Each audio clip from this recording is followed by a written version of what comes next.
सबसे पहले देख सकते ब्रेकिंग टेस्ट करेंगे। नाइस।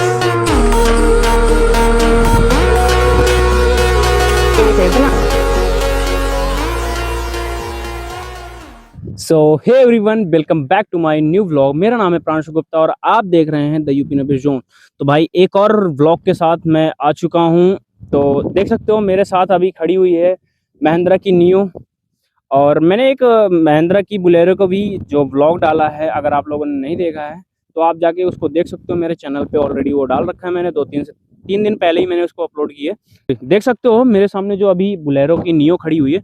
तो मैं कुछ इसकी स्पेसिफिकेशन और इसकी थोड़ा सा डिटेलिंग करूंगा जो कि आपको हेल्पफुल कर सकती है। अगर इस गाड़ी को आप लेना चाहते हैं तो और भी ज़्यादा एक्सपीरियंस मिल पाएगा इस वीडियो के माध्यम से। हर गाड़ी में वही चीज़ें सेम टू सेम इसमें भी मिलती हैं, तो कुछ चीज़ें कैसे डिफरेंस हम कर सकते हैं कि क्या कैसे। तो कुछ चीज़ों में जैसे कि कुछ मिड रेंज की कार हो गई, कुछ हाई रेंज की कार हो गई, तो उसमें क्या मिलता है कि कुछ उसके प्राइस के अकॉर्डिंग उसमें ज़्यादा स्पेसिफिकेशन, उसमें कुछ गैजेट्स वगैरह यूज़ किए जाते हैं। तो सिमिलर सी बात है कि अगर ये 10 से 12 लाख की कार है तो इसके हिसाब से इस गाड़ी में बहुत सारी चीज़ें इस्तेमाल की गई हैं। महिंद्रा ने इसमें पहले से फिक्सअप कर रखा है। तो भाई मैं दिखाना चाहता हूँ पहले इसके टायर्स। तो टायर सेक्शन की बात करो तो ये है बुलेरो नियो का टॉपेस्ट वेरिएंट, और आप देख सकते हो इसका जो एलॉय कॉम्बिनेशन है वो बहुत जबरदस्त है। जैसे कि इसमें देख सकते हो इसमें आता है डायमंड कट एलॉय जो आता है, और इसमें शायद 15R का इसमें टायर यूज होता है। तो देख सकते हो कितनी इसकी टायर प्रोफाइल अच्छी है। और इसकी मैं ग्राउंड क्लियरेंस की बात करूँ तो देख सकते हो कुछ ऐसा ग्राउंड क्लियरेंस है, कुछ ऐसा ग्राउंड क्लियरेंस है। तो इसकी ग्राउंड क्लियरेंस तो बहुत अच्छी है। मैं कह सकता हूँ कि जो ओल्ड बुलेरो है उसके कंपैरिजन तो इसकी भी बेस्ट ही है, बिकॉज ये थोड़ा सा हाइपर कार में आती है, ये उससे थोड़ा सा लग्जरी सेगमेंट में आती है। तो महिंद्रा जो है काफ़ी कुछ चीज़ें ऑफर करती है इस गाड़ी के अंदर। तो भाई देखो, पहली बात तो मैं इसकी सबसे पहली अगर बात करूं तो आप देख सकते हो इसकी जो ग्रिल, जो महिंद्रा डिज़ाइन करती है ग्रिल औसम होती है। सही बताऊं बिकॉज क्यों औसम होती है, आप थार का देख लो, XUV 300 नहीं, XUV 700 का देख लो, और जो अभी हाल ही में लॉन्च हुई है BE6 इलेक्ट्रिक वर्जन में, आप उसका देख सकते हो कितना जबरदस्त इलेक्ट्रिक जो कार ही अभी लॉन्च हुई है BE6, भाई उसकी तो कोई बात ही नहीं कर रहा। वो भाई कॉन्सेप्ट कार है। अगर वो आज से 50 साल की गाड़ी आज इस 2025 में लॉन्च कर दी, सीधी सी बात कहूँगा महिंद्रा ने। तो भाई देख सकते हो पहली बात तो इसका जो ग्रिल, और सबसे इसमें प्लस पॉइंट पता है क्या है, इसका लोगो महिंद्रा का, ये तितली वाला लोगो देती है ना, सही में अट्रैक्टिव है। जो ओल्ड वाला लोगो था उससे तो मुझे ज़्यादा ही अच्छा लगता है, क्योंकि इस गाड़ी का जो लुक है वो सिर्फ और सिर्फ इस लोगो की वजह से ही दिखता है। इस गाड़ी को जो भी है भाई इस लोगो ही प्रोवाइड कर रही है, क्योंकि ये ब्रांड है भाई, ये ब्रांड जो है ये है महिंद्रा का ब्रांड। ये शो होता है कि भाई हाँ कोई महिंद्रा की गाड़ी जा रही है। तो इसकी जो बोनेट की बात करूंगा तो इसका जो बोनेट है भाई, इसका तो भाई फाइबर ही यूज किया है, और हाँ थोड़ा सा डम क्वालिटी में है, मैं ये कह सकता हूँ, क्योंकि ये थोड़ा मारने में ऐसा लग रहा है। ये शायद मेरे भाई अभी बात हुई है, उन्होंने कहा था कि एक एक्सीडेंट की वजह से इसके जो पार्ट्स हैं वो लूज हो चुके हैं। तो भाई ये कह सकता हूँ हाँ हाल ही में मजबूत तो आती होगी, लेकिन ये थोड़ा बहुत जैसे कभी डैमेज हो गई तो इसकी वजह से ये थोड़ा सा लूज कर रही है। तो कोई बात नहीं, वो रिपेयरिंग पे आ जाती है। और सेकंड फॉल्ट मैं बात करूंगा इसके फॉग लैंप की। आप नॉर्मल LED से होते हैं, अगर अपनी कार में ये सब चीजें लगवाना चाहते हैं तो आप एक काम करिए, इसमें अच्छी क्वालिटी के फॉग लैंप्स लगवा सकते हैं। ये तो आफ्टर मार्केट मिल जाता है, ये तो फिर आपको और ऑनलाइन सुटेबल है तो ऑनलाइन आप ले सकते हैं। तो कुछ ऐसा लुक आता है इसका। अगर मैंने अभी ये इसका हजार्ड ऑन किया है तो हजार्ड ऑन करने में जो इसकी LED पावर है वो समझ में आती है। चलो ये सब तो बेसिक सी चीज़ हो गई, ये सब तो कोई भी अपनी गाड़ी पे ऑफर करता है। मैंने अपनी वीडियो में स्टार्टिंग पे बोला था कि इस गाड़ी में कुछ खास चीज़ें हैं जो इसे और भी गाड़ियों से अलग बनाती है, तो मैं यही चीज़ आपको दिखाने वाला हूँ। Let's see out. तो देख सकते हो इसका फर्स्ट ऑफ ऑल मिरर, भाई मैं अगर सही बताऊं ना तो जो स्कॉर्पियो का मिरर सेम टू सेम इसमें स्कॉर्पियो का ये मिरर देती है। क्यों? क्योंकि इसका जो साइज है भाई, अल्टो के 2 इसमें मिरर्स लग सकते हैं। सही बताऊं तो अगर आप सही बताऊं तो अल्टो के मिरर इसमें 2 फिक्स हो सकते हैं, क्योंकि इसका इतना बड़ा ORVM आता है, नेक्स्ट लेवल है। और इसका जो FM जो कोई यूज नहीं करता, हाँ ये मुझे लगता है काफ़ी मदद करती है। जो इंटरनेट कनेक्टिविटी है अपनी गाड़ी के अंदर वो रेगुलर टाइम पे बनी रहती है। तो भाई अगर हम सेफ्टी को लेकर अगर बात करेंगे तो हर किसी के माइंड में आता है कि क्या सेफ्टी हमारे लिए इतनी इंपॉर्टेंट है। हाँ भाई, सेफ्टी हमारे लिए इतनी इंपॉर्टेंट है कि अगर हमारी गाड़ी में नहीं होगी, अगर एयर बैग्स या फिर सेफ्टी सेंसर्स जो बोल सकते हो, अगर वो अपनी गाड़ी में नहीं है तो गाड़ी किसी काम की नहीं भाई। क्यों भाई कुछ लोग ये भी कमेंट करेंगे भाई जो आज से 10-20 साल पुरानी गाड़ी आती थी, ना तो उसमें एयरबैग्स ना तो उसमें, हाँ वो ठीक है भाई, तब की अपनी अपनी सेगमेंट की बात है भाई, वो अपना पुराना टाइम था, ये थोड़ा नया टाइम है जो है, डिजिटलाइज हो गया है पूरा इंडिया। तो इस गाड़ी में जो चीज़ें हैं वो पूरी एकदम डिजिटल है। तो देख सकते हो इसमें हमें मिलते हैं पार्किंग सेंसर्स। तो मुझे तो खाली दिख रहे हैं 2 पार्किंग सेंसर, जैसे कि एक ये हो गया, एक ये हो गया, तो इसमें 2 पार्किंग सेंसर आते हैं। और इसमें अभी फिलहाल क्या है ना, कैमरा इन्होंने इंस्टॉल नहीं करवाया। तो और मैं अगर कुछ ब्रॉड लुक की बात करूं, अगर लुक की बात करना चाह रहे हो, तो मैं एक और चीज़ें आपको दिखाना चाहता हूँ। ये चेसी देख रहे हो, ये चेसी इसलिए बोल रहा हूँ क्योंकि इसमें आता है इसका स्टेपनी। तो भाई जी वैगन हो गई, और जीप रैंगलर हो गई, थार रॉक्स हो गई, थार हो गई, और तो ये गाड़ी ये सब चीज़ें ऑफर करती है भाई। तो भाई इससे ना पता चलता है कि हाँ कोई ऐसी गाड़ी है जो हम किसी ऑफ रोडिंग जगह पे जा सकते हैं लेकर, कुछ अलग सा व्यू आएगा, कुछ अलग सी चीज़ें हमें समझ में आएगी। तो भाई देख सकते हो ये बोलेरो नियो का N10 मॉडल है। मैं इसकी बैक स्पेस की बात करूं तो देख सकते हो सबसे पहले, और देख सकते हो इसमें जो इसका वॉशर है और इसका डिफॉगर प्लस इसका वाइपर, ये सब चीज़ें इसमें ऑफर करती है। तो सबसे पहले लेट्स सी मैं इसका हैंडलिंग की बात करूंगा। हैंडलिंग देख सकते हो क्या ज़बरदस्त बना रखा है। तो जो देख सकते हो इसका जो पीछे का जो हैंडल है वो भी काफ़ी रफ एंड टफ लग रहा है मुझे, स्पेस है देख सकते हो। तो जैसी ही सॉरी क्या बोलते हैं, बोलेरो में स्पेस आता है, बोलेरो में बैक सीट आती है 2 ठो। जैसे कि मैं बता दूं आपको, ये 7 सीटर कार है। तो 7 सीटर में जो 5 लोग आगे बैठ सकते हैं, बीच में 3 लोग और आगे 2 लोग, पीछे 2 लोग, तो 7 लोग की स्पेस इसमें रहती है। और जैसे कि स्पेस की बात की कर ली गई है, तो आप जानते हैं कि गाड़ी कितनी लेंथी होगी, कितनी बड़ी होगी, वो उस चीज़ का अंदाज़ा आपको लग ही चुका होगा। और इसमें अंदर दिखाता हूँ मैं आपको, ठीक है। देख सकते हो मैंने जैसे कि आपको बताया कि ये जो डीजल गाड़ी है 1.5 लीटर टर्बो नहीं बोल सकता, ये नॉर्मल गाड़ी है। टर्बो भाई साहब स्कॉर्पियो एन में आती है। तो भाई ये डीजल गाड़ी है, 1.5 लीटर डीजल इंजन के साथ आती है, जो कि प्लस यूरिया प्रोवाइड करती है अपनी गाड़ी के अंदर। तो भाई आपकी जितनी भी गाड़ियां हैं, मुझे लगता है डीजल पे जितनी भी गाड़ियां आती हैं वो सारी यूरिया भी प्लस होती हैं कि थोड़ा सा कूलनेस बनी रहे, ठीक है, ये अच्छी बात है। तो ये हो गई इसकी डीजल की बात। तो भाई देख सकते हो ये होगा इसका पीछे वाला एरिया। गाड़ी है कितनी कॉम्पैक्ट आती है, कितना मतलब कंफर्टेबल रहेगी, जो बैक पैसेंजर होते हैं उसके लिए कितना कंफर्टेबल रहेगी।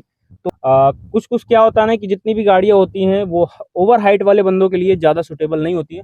तो मैं ये चीज़ कहूँगा ज़रूर कि मेरी जो हाइट है वो 5 फुट 10 इंच है, तो ये मेरे लिए जब इतना कैपेबल है। तो इसकी सीट की मैं बात करूँ तो सीट उसकी बहुत ही ज़बरदस्त है। आप इसको देख सकते हो, इसका हेडरेस्ट रिमूवेबल है। आप इसकी हेडरेस्ट से कुछ भी कर सकते हो भाई, जैसे किसी का सिर तोड़ना है तोड़ सकते हो। हाँ, इमरजेंसी के टाइम पे इससे हम कांच जरूर तोड़ सकते हैं। अगर कभी भी ऐसी सिचुएशन आए कि आपको कांच तोड़कर गाड़ी से बाहर जाना है, गाड़ी अगर लॉक हो गई है, तो इसका हेडरेस्ट सिंपली निकालो और सीधे मारो शीशे पे, टूट जाएगा, अपना बाहर निकलो, कूदो, एंजॉय करो। देख सकते हो अभी थोड़ा सा मैं इसकी गाड़ी की जो ऑफ रोडिंग है वो आपको दिखाने वाला हूँ, और कुछ चीज़ें मैं आपको बता देता हूँ, जैसे कि इसका ये इंफोटेनमेंट सिस्टम जो कि थोड़ा सा कंपनी फिटेड ही है, और इसके एसी इवेंट्स वगैरह, ये इंस्ट्रूमेंट क्लस्टर और एसी इवेंट इधर भी है साइड में, और ये गियर नॉक हो गया इसका, और इसके एसी फीचर्स जो हो गए, इसका फ़ैन हो गया, और ये सीट वगैरह कुछ नॉर्मल चीज़ें हैं। ये हैंड ब्रेक हो गई, और ये ग्लास ओपन एंड क्लोज करने के लिए इधर पे ये सिस्टम दिया हुआ है। तो और भी अच्छी बात है, चलिए कोई बात नहीं। अभी मैं थोड़ा सा इसका ऑफ रोडिंग टेस्ट दिखाऊंगा आपको, देख सकते हो कैसा है, और आप बताइएगा जरूर। सबसे पहले देख सकते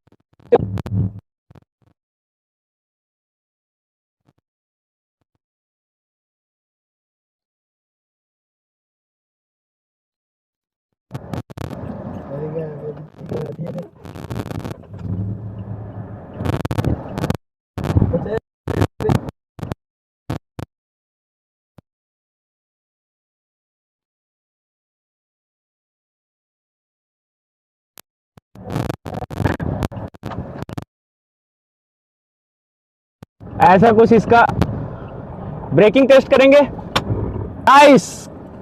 तो आ जाओ भाई, हम देखेंगे। अभी नहीं, अभी कुछ पीछे रहना, उधर बैक साइड वाले एरिया चाहिए था ना।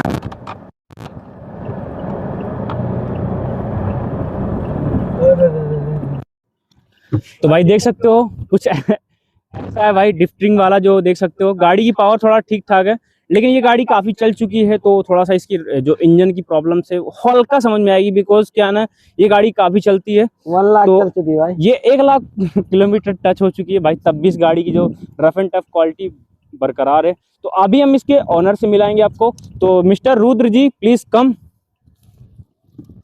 तो देख सकते हो ये हमारे मित्र हैं और इन्होंने अपनी गाड़ी मुझे ऑफर की। कैसे हैं आप? तो भाई आपकी ये गाड़ी है, कितना टाइम हो गया इस गाड़ी को लिए हुए? इनका अच्छा खासा बिजनेस है, बहुत मतलब अमीर बोल सकते हैं हम। देख सकते हो लोहे की चैन नहीं है भाई, उसकी गोल्डन चैन है भाई, मजाक नहीं कर रहा हूँ, सीरियसली है भाई। तो भाई की शादी भी है, तो मोस्ट कंग्रेचुलेशन की भाई की शादी है, और होप मैं शादी में भी जाऊंगा। तो वो सब चीजें तो हो गई, अपनी अपनी बातें। तो सबसे पहले हम बात करेंगे रुद्र जी, ये आप गाड़ी कितने टाइम हो गया आपको? 1.5 साल हो गए भाई। तो भाई गाड़ी आपकी जो 1.5 साल, भाई 1.5 साल में 1 लाख किलोमीटर कुछ ज्यादा नहीं है? अरे तो दिन भर गाड़ी में चलते हैं। तो भाई जैसा कह रहे हैं गाड़ी में हम दिन भर चलते हैं, चलो अच्छी बात है, गाड़ी से ही चलना चाहिए। गाड़ी का जो है अलग ही रुतबा है। तो कुछ चीजें मुझे बताइए रुद्र जी, जिसमें आपको खास लगी हो कि कुछ अच्छी चीजें लगी, ये सब चीजें आप मुझे थोड़ा सा डिस्कस करके बताइए। भाई ये लग्जरी गाड़ी है, ऊपर से बजट में 1 नंबर गाड़ी, अच्छा गाड़ी हो गई। हाँ, तो मैंने इस सेगमेंट में ये चीज जरूर आपसे बोली थी कि जो 12 लाख की रेंज पे ये गाड़ी ऑफर कर रही है, तो जाहिर सी बात है कि भाई कुछ थोड़ा लग्जरी वाली फील जरूर आ रही है।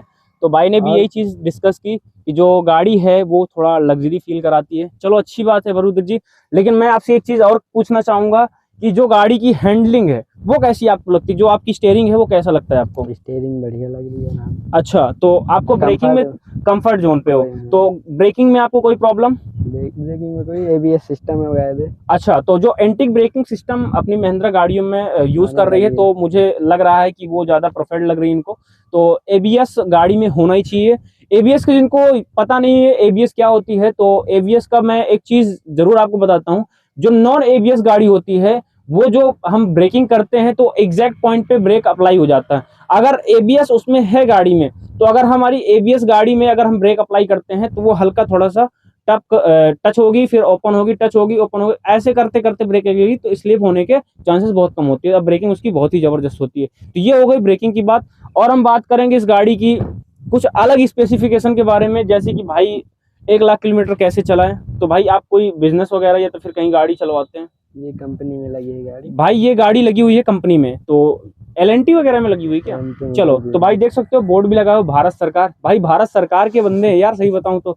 चलो अच्छी बात है, सरकार की भी गाड़ी हमारे पास रिव्यू होने के लिए आने लगी, जो कि कार एक्सपीरियंस है। थोड़ा सा रात भी होने लगी है, थोड़ा हमको घर भी जाना है। तो देख सकते हो, पहले हम इसकी थोड़ा सा ड्राइविंग देखेंगे आपको, फिर हमको बताते हैं। चलिए आते हैं ड्राइविंग सीट पे। मैं मोस्ट इंपॉर्टेंट इंसान से मिलाने वाला हूं, तो ये है हमारे भाई जो कैमरा हैंडलिंग संभालते हैं। तो राज भाई, आपके बिना ये सब चीज़ें पॉसिबल नहीं है, तो मोस्ट थैंक यू, क्योंकि भाई इनके बिना कुछ भी पॉसिबल नहीं है। तो देख सकते हो अभी हम आ चुके हैं गाड़ी के अंदर, और मैं जाने वाला हूँ इस गाड़ी को 200 पार लेकर। भाई मजाक कर रहा हूँ, डोंट वरी भाई, मेरे से पहले इसकी जान निकलती है, सही बताओ तो। भाई क्यों ना हो यार, कार ओनर है तो ये सब चीजें तो होता रहता है। चलिए हम टाइम वेस्ट ना करते हुए थोड़ा सा इसका ड्राइविंग में स्पीड ही नहीं। भाई 180 सही बोल रहा भाई। अच्छा, इस चीज को लेकर तुम चलो कोई बात नहीं, ठीक है भाई। अभी हम लेके चल रहे हैं इस गाड़ी को ड्राइविंग मोड पे, देखते हैं, फील करिए कैसी आपको इसकी जर्नी लगती है। तो सबसे पहले हम डालेंगे फर्स्ट ऑफ ऑल बैक डालते हैं, ठीक है। ओके, भाई कैमरा नहीं है इसमें। तो कैमरा नहीं है भाई, तो क्या कर सकते हैं यार, कैमरा लगवाओ यार दोस्त। पीछे शायद नहीं कहा जाता। पीछे शायद कहा नहीं जाता, क्या होता है भाई? हम पीछे देख के ही चलते हैं बॉस, जिंदगी में कभी पीछे नहीं देखना चाहिए। देखना नहीं चाहिए। पीछे देखने वाले ना कभी आगे बढ़ ही नहीं सकते, अगर सही बताऊं तो। आराम भाई, आराम से सही बताऊं तो मैंने भाई ऐसी जगहों से इस गाड़ी को निकाला भाई, लिटरली यार थोड़ा सा अलग ही सीन था, लेकिन ठीक है, आ गई गाड़ी भाई। तो भाई ऐसी रास्तों पे ना ये गाड़ी जबरदस्त चलती है। मैं सही बताऊं तो मुझे इसका अच्छा खासा रिव्यू मिल पाया। देख सकते हो ब्रेकिंग भी बहुत ही जबरदस्त है। मैंने इस गाड़ी को पहले भी जैसे चला रखा है, और आप देख सकते हो ये आती है कौन सी गाड़ी है ये, इसका नाम नहीं याद आ रहा मुझे। अरे साले, इसकी बात नहीं करो, सामने वाली गाड़ी जो जा रही थी XUV 300, ये भी अपने मित्र के पास है। इसका भी मैं रिव्यू बहुत जल्दी लेके आने वाला हूं, जो कि गाड़ी शायद 5 साल के ऊपर चल चुकी है। तो जो भी अगर गाड़ी देखना चाहते हैं कि गाड़ी की क्या टफ एंड क्वालिटी होती है, तो मैं आपको जरूर दिखाऊंगा उस गाड़ी के बारे में कि वो गाड़ी 5 साल होकर भी कैसी परफॉर्मेंस में एक्टिवेट है कि नहीं। तो चलो कोई बात नहीं है, और व्लॉग एंड करने का टाइम आगे से होगा, तब तक आप ड्राइव एंजॉय करो। बस